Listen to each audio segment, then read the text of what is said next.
Hi,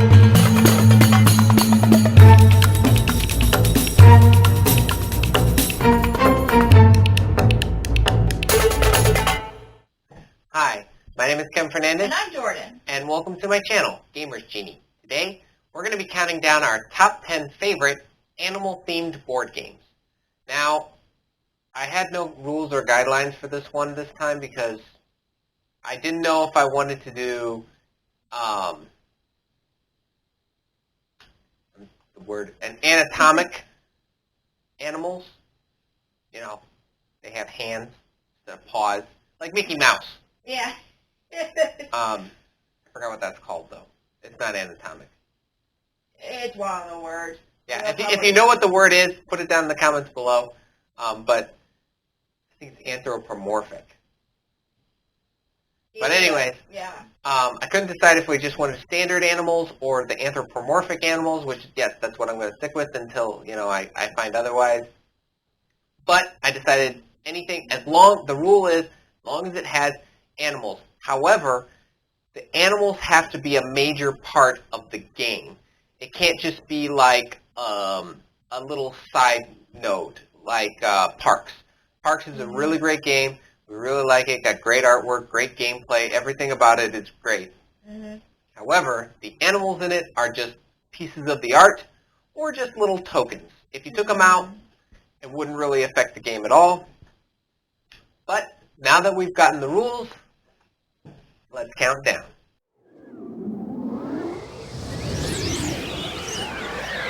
Okay, so my number 10 is a game that we backed on Kickstarter, like back when this channel first started, almost 5 years ago. It's called Zumaka, and by World Shapers, and I like this game a lot. I know a lot of people like their current game that's out there. Kind of forget the name. I believe it's a Pepper. Curators. Yeah. Curators. I know a lot of people like Curators and everything, but Zumaka for me was really fun, really well done. I really hope they do a second edition of this. Mm-hmm. It'd be really fantastic. But, you get to build your own zoo by collecting sets of animal cards and everything. It's a great beginner game, in my opinion. It's a welcoming game, great welcoming game. I think it's got some pretty good artwork. I like the idea that they used silhouettes. Mm-hmm. And instead of just pictures of animals. If they do make a second edition, though, my suggestion would be put facts on the animal cards, so that way we can, like what they do in Wingspan. That'd be really cool. Oh, yeah. And then we can learn something about these animals as we play them. So if there's going to be a second edition, I would love to see that. So number 10, Zumaka. So my number 10 is Roots. You get to play as different factions, what they call it, which is basically different animals, obviously. In the main game, you play as the cats, birds, and woodland lions, which is mice and fox, I believe, and then And rabbits. And rabbits, and the other one I forgot, vagabond. That's it. There are other various animals like raccoons, wolves. I forgot the others. Beaver. That was another one for vagabond. And what I like about it, it's technically like a territorial takeover kind of game. And I mostly like playing the cats because they're like the easiest to play. But I am working on playing as the bird faction, which are called the Aries, which is really cool because every faction has their own like steps in the round. So that's what I like about that. It makes it more unique, other than you're playing as different types of animals in that game.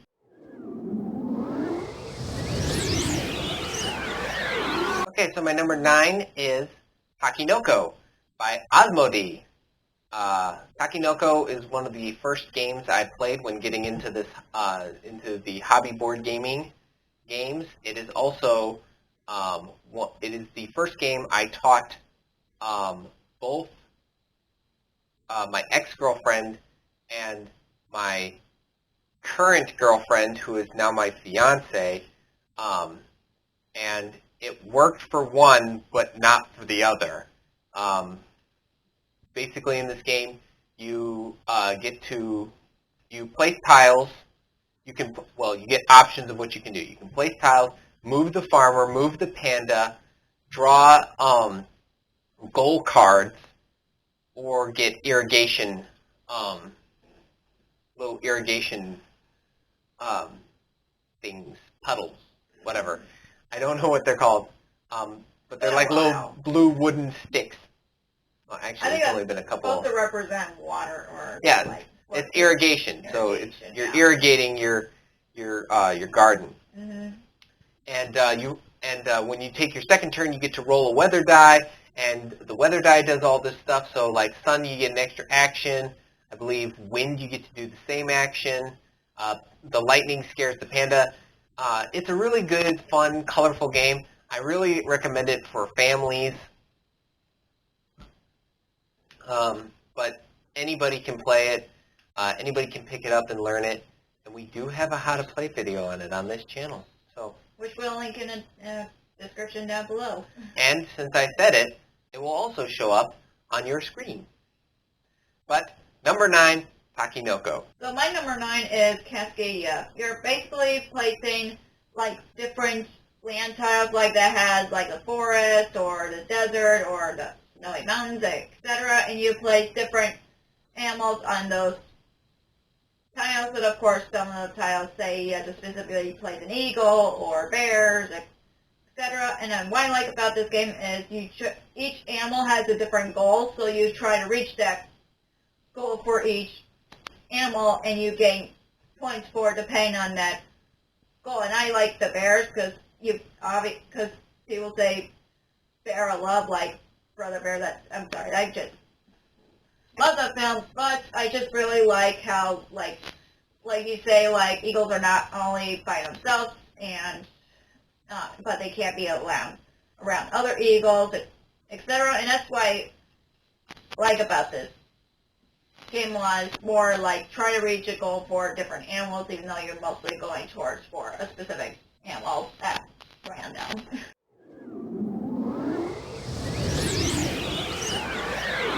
Okay, so my number 8 is The Fox in the Forest. This is a trick-taking game. It's for 2 players, and it is published by Renegade. Yeah, Renegade games. I can see it right there. Oh yeah, it's right behind me. Yeah, Renegade. It is by Renegade.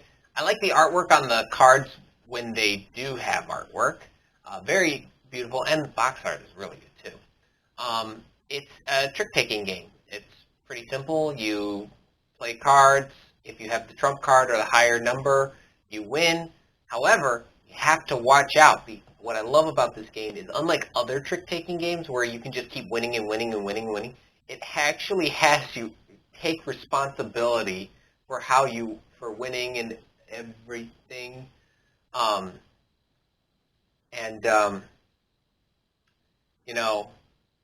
So you got to go up to 3, but then once you go past 3, you have to quickly get up to, I think it's like 8 or 9. Mm-hmm. But if you go to 13, it's like an automatic loss. So, I don't know what else to say about that. My number 8, Fox in the Forest. The funny thing is about that is my number 8 is also the Fox in the Forest, and like Kevin said, it's a it's a trick game which I like. And plus, it reminds me of the play a card that is War, where you play a card and you either get a high or low number, and of course the higher number wins, and you take over that card. And I also like the artwork on the game as well, like Kevin. So I pretty much agree with Kevin on that game.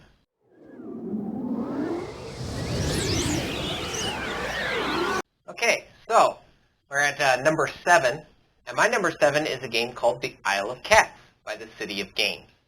And in this game, you get like this little island. We do feature this on the channel, so I do know how to play this game.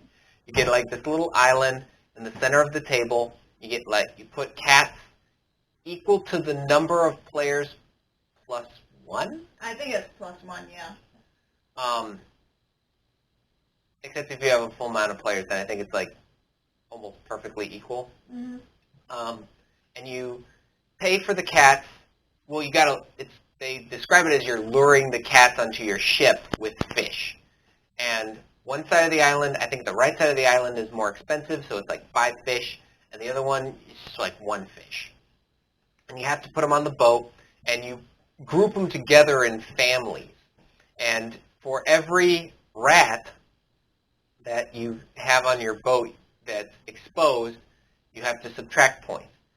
But, there's all sorts of other ways you can add points to that. I think it's really fun. Great artwork, very colorful. Again, I think it's also a really good family game that you could play. That's my number 7. I love cats. My number 7 is Evolution. And what I like about this game is, obviously it takes place in prehistoric times, so like the times of the dinosaurs and all that. Although it doesn't feature dinosaurs, which is very weird to me, but that's not the point there. There's a Brachiosaurus on the long neck card. Oh yeah, that's right. There is one type of dinosaur on that card. But what I like about it is you try to create your own species. Like you can make one that is like very fast, or the one that eats a lot, or like a carnivore, which I like, but I also don't like at the same time because a lot of times my creatures end up dying when they're carnivores. But I still have fun with that game, and it's very different from other games that I've played, but it features like you're kind of creating your own animal, but in historical times. So yeah, that is my number 7.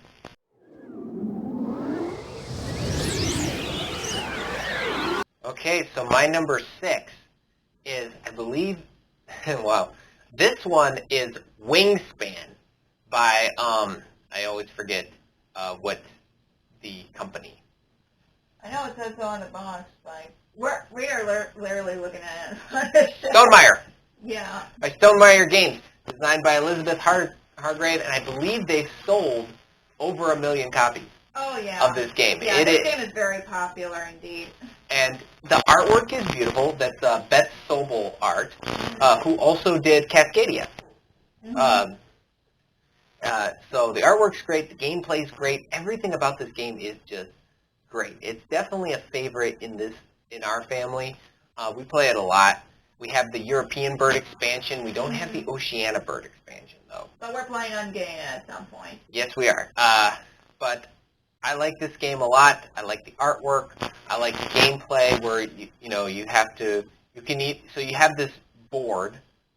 Each player has a player board, and you can play birds on it. There are birds for the forest, birds for the grassland, and birds for the wetland. And you play the birds by paying the amount of food that they eat. So there's invertebrates, there's like berries, there's rats, Rodent. fish, wheat. Yeah. Well, they call it seed. Yeah.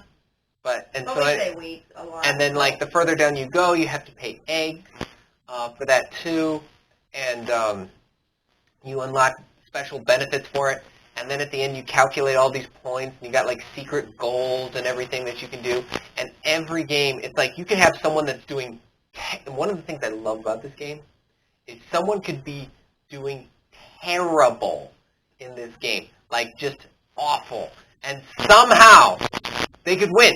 Oh yeah, that happens a lot with me and Kevin, whether it's just the two of us or with him, with us and his dad, my family. I think like one of us actually one time came dead last in like every single round goal. Mm-hmm. But they still won because they had eggs, cash cards, and food on their card too. So that's what I love about this game is even if you're not following like everything to the letter, you could still come out on top. Oh yeah. So yeah, number 6, Wingspan. So my number 6 is Raccoon Tycoon. So basically, you're just trying to collect as many elements where it is for like different factories, and what I like about it is you try to collect as many animals that dress like back in the like I don't know what time period they're specifically from, but they all dressed up like from like Frontier. Frontier. Yeah, thank you.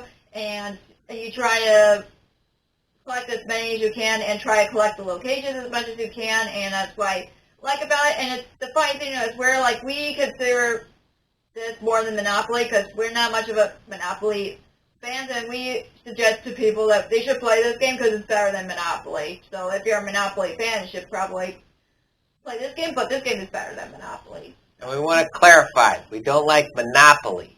If you play Monopoly, we like you. Yeah, exactly.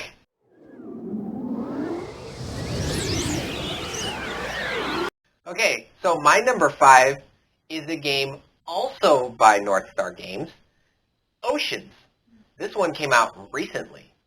I really like Oceans. I know there's a lot of people who say that Oceans is more superior to Evolution, but it's just like, it's a different ecosystem. It's like there's a difference. In dry land, your main goal is to get food and everything like that. It's the same thing underwater. That's the similarity. You have to get food. But it's like you have to eat fish. And then you also get, and this is one of the things I love about it, the deep. Cards from the deep. You can make your character, your creature, your species, super powerful, super scary by putting these deep cards on them. And you can also you can kind of mooch off of your opponents a little bit more than in Evolution. Because in Evolution you can you got Scavenger or something like that. This one you can be like Parasite or Shark Cleaner or Whale Cleaner. And it's like, if someone who has this card eats, then you get some food too. Or if someone with a carnivore card eats, then you get food too. And it's just like, thank you. I was really stuck between Evolution and Oceans, but I kind of figured you were going to do Evolution, so my hunch was correct. So I picked Oceans. Again, the artwork, just like on Evolution, it's the same team. The only difference is they got individual artists to do the deep cards, and I think that really shines through. The deep cards, the artwork on those are just beautiful. The gameplay is really good. Both games I do recommend if you are new to the hobby. So if you're new to the hobby, they're both, in my opinion, good, welcoming games. But I would definitely say if you are like Jordan, where sometimes the rule books can get a little overwhelming for you, maybe go with Evolution first. Oh yeah. Or if you're playing this with a child, maybe do Evolution first. But if you feel like your child could handle Oceans, I say go ahead with Oceans. But they're both really, really good games either way. So yes, number 5, Oceans. My number 5 is Stuffed Fables. I know that's kind of cheating a bit because they're technically not live animals, but they're animal plushes, and I am just going to count that because I love that game so much. You're basically playing as different stuffed animals that belongs to a little girl who's in her big girl bed for the first time, and you're trying to protect her from all these creatures that are trying to give her nightmares or wake her up, basically. And I just love this game just because it's a storytelling game, and plus some of the cards that tell you story 1, story 2, and story 3, and they said not to look at those stories until you've completed that first story, obviously. And that's why I like about it. And I am curious about what happens in the other stories, and they recently just said that there's an expansion to this game about how she gets a little brother, which I'm really excited about, and I want to give it a try as well. And and of course, one of the stuffed animals, Lumpy, reminds me of my sister's love for elephants. That's why I like playing that character a lot, just because I'm like, if she's not with us playing the game, I would play as lumpy, and these animals are just too cute, and I would like, if they make those in reality, I would definitely buy them just because I just like the way they look, and I just love those characters so much from that game.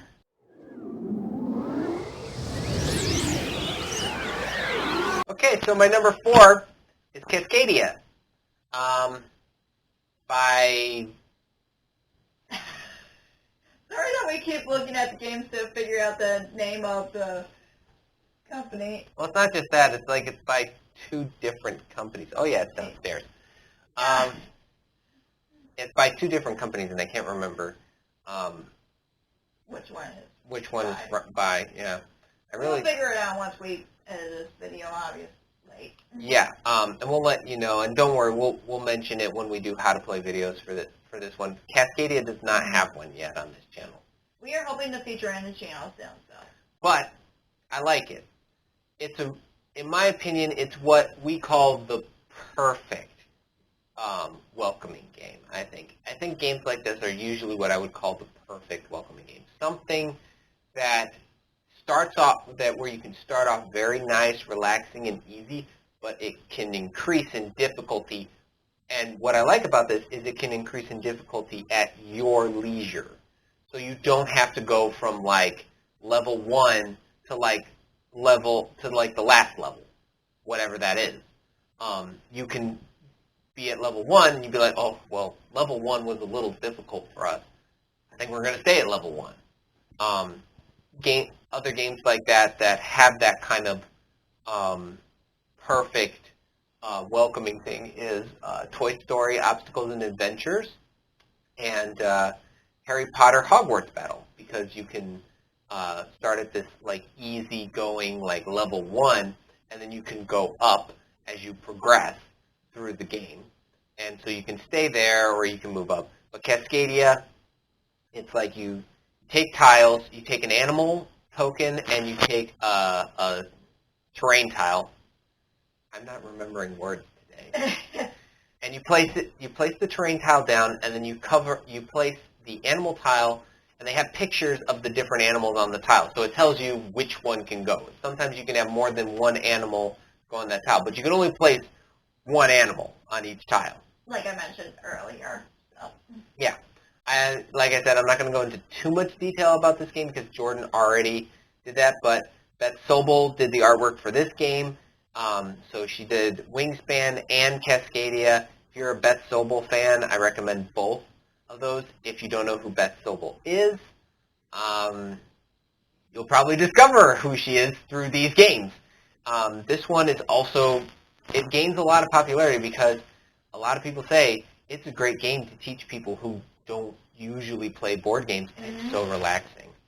You feel this sense of like calming over you when you play this game. I want to say next level games. I'm losing track. So yeah. That's it. Number 4, Cascadia. Well, my number 4 is Akinoko. Like Kevin wait. You got so much crossover on these. That's why you're making that reaction. I was surprised myself, but what I like about it is the panda's cute, obviously, but you're trying to collect bamboos for the panda to eat, but you're also trying to plant as many bamboo, wherever that tile is with that farmer, and I just really like the concept of the game, and I just really like how it's not like a take that kind of game, but you're trying to be your opponent. Well, I mean, if you ever play as the panda, there's a lot of take that. Oh yeah, especially with that dice with the different types of weather, and you get the thunder, and then you scare the panda away. Yeah, that part has a take. Then you eat that like one piece of bamboo that one person was gonna grow because they wanted to grow it 4 high, but then you eat it, so then it's only 2 high. Oh yeah, yep. And then they go, "Why'd you do that?" And plus, it was one of the first animal-themed games that Kevin has taught me and his dad, so yeah, it's in my top 5. Your mom didn't get it at all. That's why I don't understand. I was like, why doesn't she get it? Not a very difficult game. And little kids could play this game. That's how bad my mom was with this game. No offense if she's watching this video, no offense. So I don't think any of our parents watch this stuff. still, in case they do. Yeah.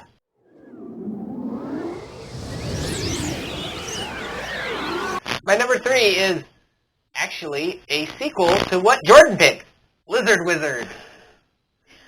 This is kind of a sequel, prequel-ish, something cool game.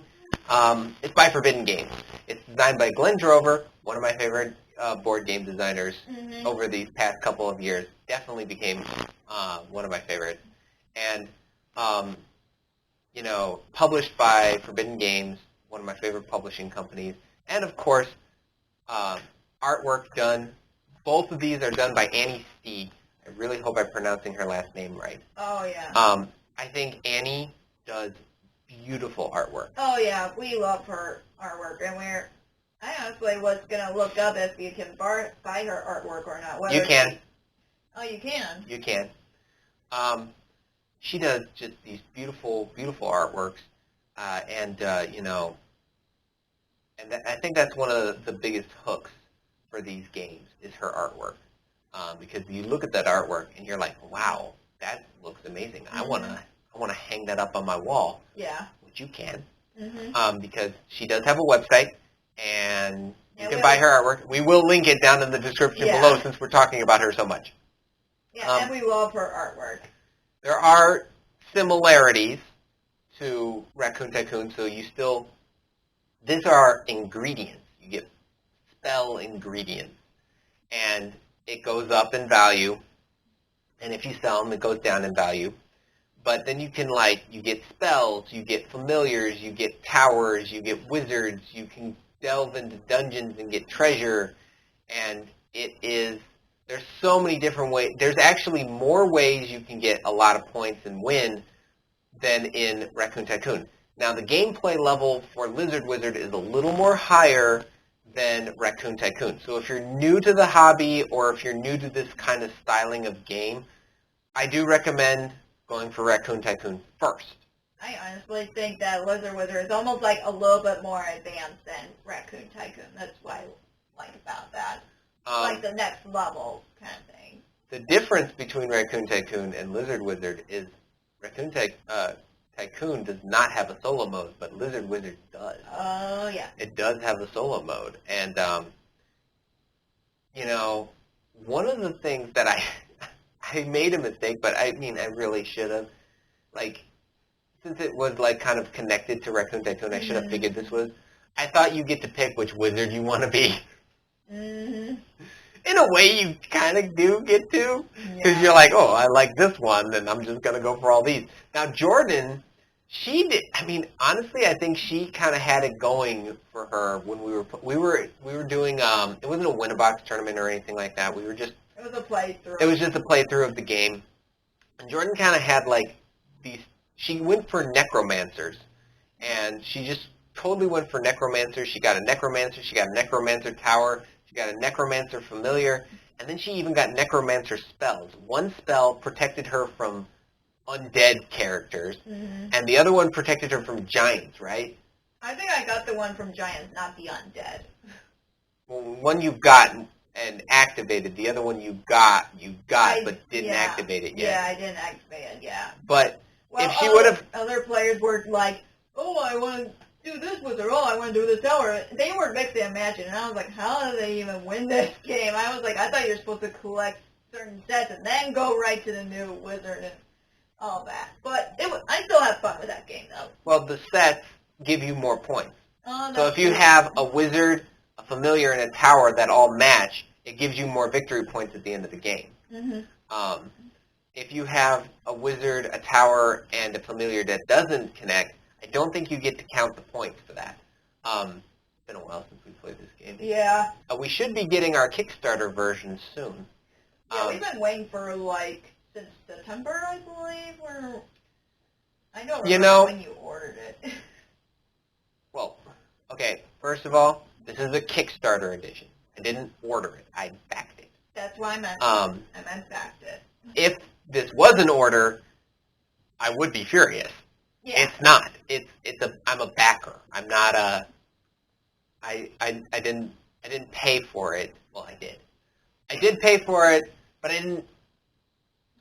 When you buy a game online, you pay money. They ship it to you. You get the game. You get to play the game. Mm-hmm. When you're backing a game on Kickstarter, you spend money, just like anything else. Mm-hmm. The only difference is because you're backing this. This is kind of like a thank you present. Like, thank you for backing our game. Here's a special version of said game because we're so thankful that you did this. So then they will ship it to you. But now, here's where it starts to differ. Online, if I bought it from like Amazon, Miniature Market, Noble Knight Games, Cool Stuff, you name it, I'd get a tracking number.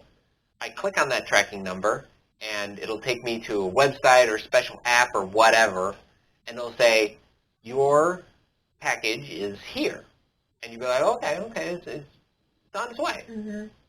You don't do that with Kickstarter. It just shows up. Yep. And you go, Merry Christmas to me. Yeah. You're just like, wow, this is amazing. I wasn't expecting this. And then you get the game, and you get to open it up and play it and everything. Now, I did see some people who belong to our game group. They got their copies, and I'm a little sad that I wasn't there to play it. Yeah, with the deluxe edition, yeah. Those metal coins, man. But I do like Lizard Wizard. This is probably one of my favorite games of 2021. Spoiler alert for those who are going to see the top 10 games of 2021 next month. This game is going to be on that list. Mm-hmm. Hands down. Because I like the dark fantasy. Mm-hmm. I like that light, fluffy fantasy stuff too, but I like it when fantasy goes dark. I don't like it when it stays in the fairies and unicorn territory forever. So like Harry Potter's like something I like. That's a dark fantasy thing, kind of, because it is kind of light and fluffy at the beginning, but then when they go into the dark forest and like you see the hooded figure drinking the blood. It's like it goes dark. You're just like, wow, that went dark fast.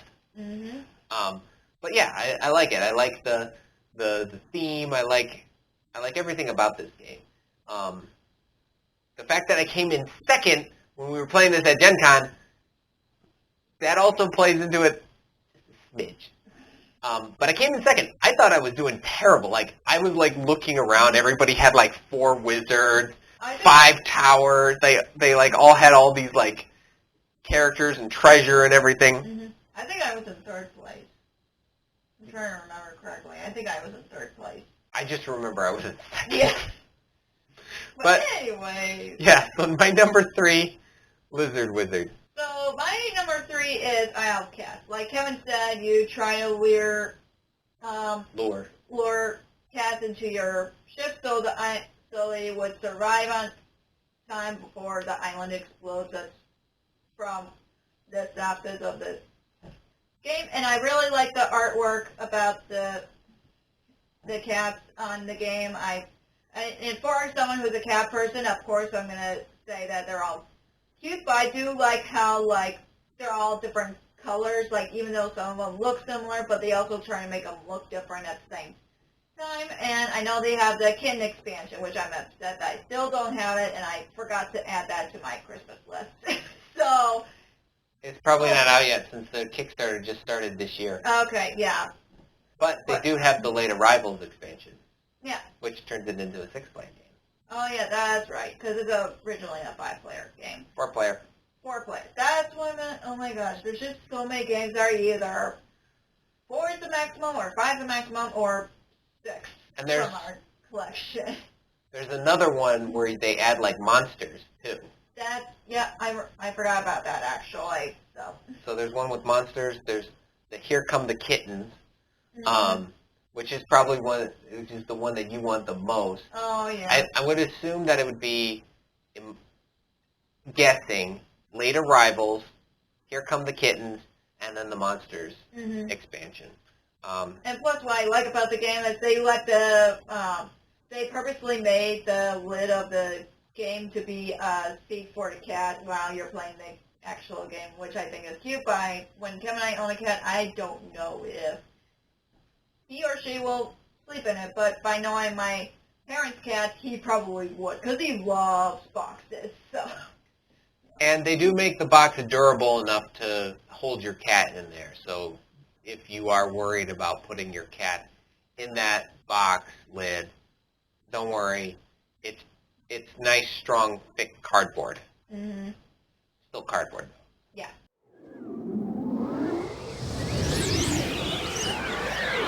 Okay, so my number 2 is a game called Everdell by Starling. Yeah, I think it's Starling, yeah. Yeah, it's Starling. I just remembered. Yeah, it was Starling game. So, I love Everdell so much, I have all of the expansions. And I even backed the 2 new expansions on Kickstarter, the final 2 expansions, New Leaf and, oh gosh, what's the second one? I forgot what it was called, too. But I backed them. I'm excited. I can't wait to get them. I also sprung for a little extra cash to get this big old box of storage, which can fit all of my copies of the game into one box, which is going to be good because it's going to save some room, some shelf space, because it looks like we're filling up fast. Yep. But in Everdell, you're building a town, and you have like all these, and all the cards are like little woodland creatures. So there's these little animals. You have like farms, and then you get what's called chit, I think, and you place that down in like the bottom corner of your card, and you can get the worker for free. So you can have like, you play the farm, you can get the husband or the wife for free, and if they're together, then it gives you bonuses. There's like this chip sweep. He works in the resin refinery, and there's all sorts of different animals. Then you got like in the Pearlbrook expansion, you got like pirates and all sorts of stuff like that. In the Bell Fair, it's like this little fair. It adds 2 more players, I believe, to make it like a 6-player game. And then I haven't played Spirecrest yet, but because I just got that at Gen Con this year, because I wanted to get a main game and an expansion of the game. And in fact, the main game I got was Dinosaur World. The reason why that's not on this list is because I haven't played it yet. But we do want to play at some point. I mean, I know how to play. I know what it's about, but I felt like that's cheating a bit. Yeah, exactly. But, and this is another game where we really like the artwork. And here's the cool part about this one. You can buy the artwork separately and just frame it and put it in your house. I actually found that out from my last trip to Gen Con. You can buy Everdell artwork by itself, which is cool, and I might get some next time I'm there. Or online. Or online, yes, Yeah. maybe. I don't know if you can get online, though. We are going to check. Gonna check, yeah. So, number 2, Everdell. So my number 2, yeah, we have another crossover, is Everdell. Like Kevin said, I honestly love the artwork. It reminds me of some of the children's books that I read when I was a kid that featured animals, like definitely forest animals, so that's what I love about that game, and that kind of had me drawn to this game. And I know, like, you're basically just collecting things for different seasons, so like berries and twigs, Pebbles. other Berries, and resin. you're basically building your own little town in the forest, and that's what I love about it. Other than the artwork, I feel like the reason it's on my top 5 is because of the artwork, because I always love artwork that features forest animals, especially when like I said before, it reminds me of some of the children's books that I've read when I was a kid.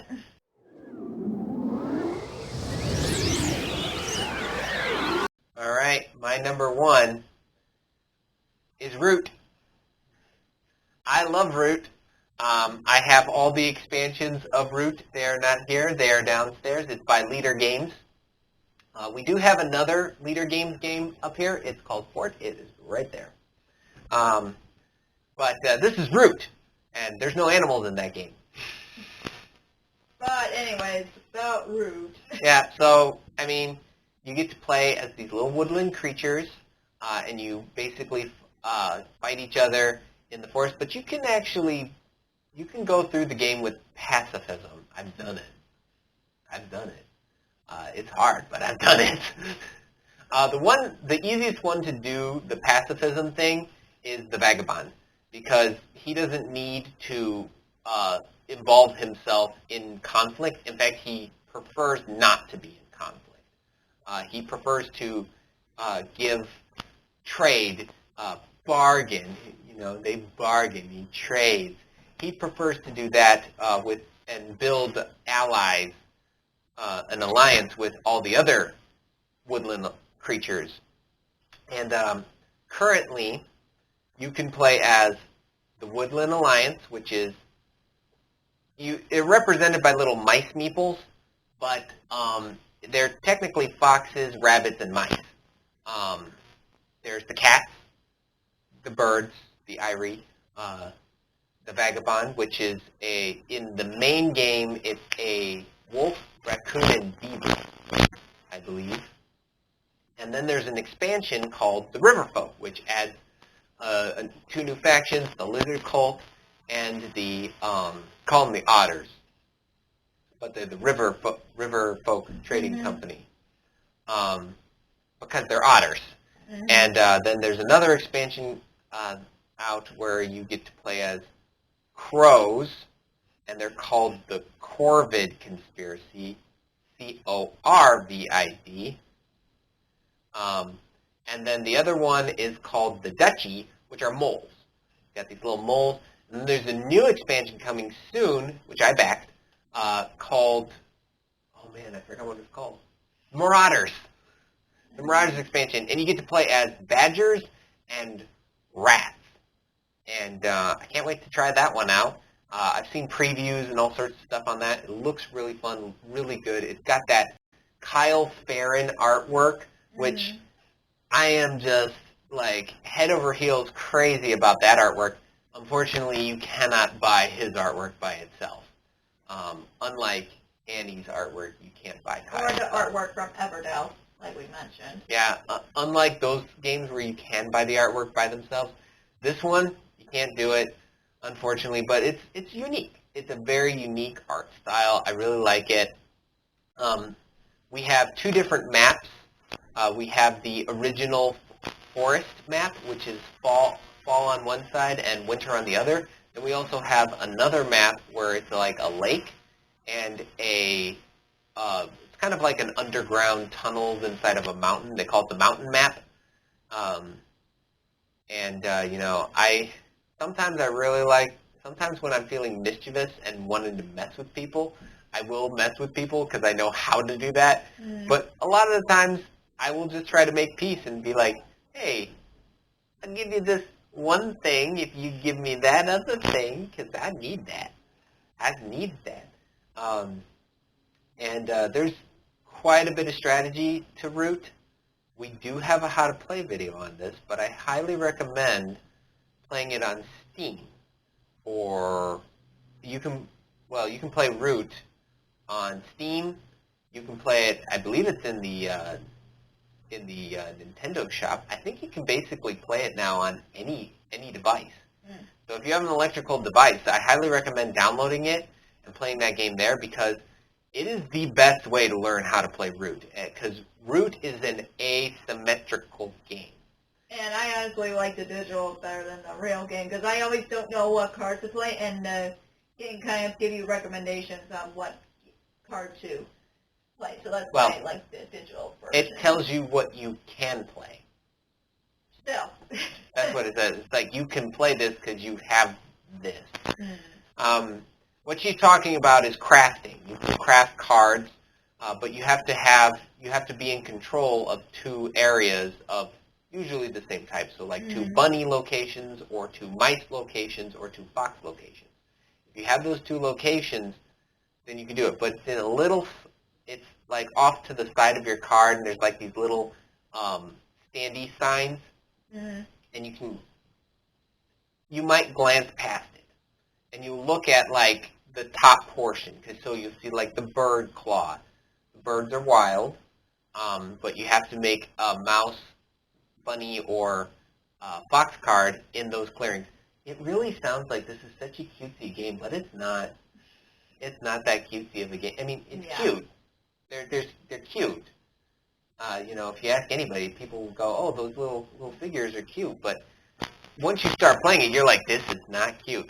It's like this one. Since we're talking about what it reminds me of, it reminds me of this novel series called Redwall. The Redwall novel series, where all these little woodland creatures are like live in like this Dark Ages kind of setting and everything, and they have to fight all these different villains and everything, kind of terrorizing. We're currently reading I want to say this one's the first one. I don't know. He writes a lot of prequels. The author wrote a lot of prequels to it, so it's technically, I guess, the first one he wrote. Redwall is the first one he wrote, but he's got a lot of prequels. But yeah, so number one, Root. Well, my number one game is Wingspan. Like Kevin mentioned before, you're basically like bird watchers, and you're collecting different birds to earn points in the game. And of course, what I love about it is the artwork, for one, and two, you get to learn different birds as you were playing it, because they give you like little facts about them, like which continent it's from, or what country, on like how many eggs that they lay, and all that. That's what I love about Wingspan. And I know my family has also enjoyed it, even though they only played it once. But I know they pretty much enjoy it, and I like playing it. Even I like playing the digital one, even though I find playing the digital one a little difficult, because there are some things that you need to do to take your actions. But either way, I love this game so much. Well, that's our list of our top 10 favorite animal-themed board games. If you have any, if you have any opinions about this, some of your favorite animal-themed board games, please put them down in the comments below. We'd love to hear your opinions on that. Maybe some of the games we listed should be higher, lower. Let us know about that too. Put that down in the comments below. If you enjoyed this video, please give it a like. Hit that subscribe button and ring the notification bell to be notified for videos just like this. And if you are a big fan of this channel, please consider donating to Give Kids the World. That is still our charity for this month. This will be since this is Friday, this is going to be I believe, the last day of November that we're promoting Give Kids the World. We're going to be switching over to another charity next month. We already picked it out. Mm-hmm. We'll let you know next month. It's Toys for Tots. Oh yeah, Toys for Tots. It's Toys for Tots. Yeah, that's the next month's charity. So donate what you can to Give Kids the World. Their mission is to help kids in critical care have a cost-free vacation. So they pay for all the expenses that usually drive your bank account through the roof, mainly board and travel. And so that way they can enjoy a nice vacation. You get to stay at their little village. They have a nice little theme park of their own there. Kids can play and have fun, and there's all kids going through the same thing as them. This is a really good charity. They also accept volunteers to help set up the village for special events and occasions too. I believe also for like the characters that you can meet there and everything as well. I don't think you can meet any of the characters at the village because of the current situation going on with the pandemic and everything. But if you can, please donate what you can, time, money, or just spread the word if you can't afford that. They would probably really appreciate that. We know a couple of YouTubers who promote this as well, and so we will see you but that being said, we will see you in the next video. But until then, thanks for the views.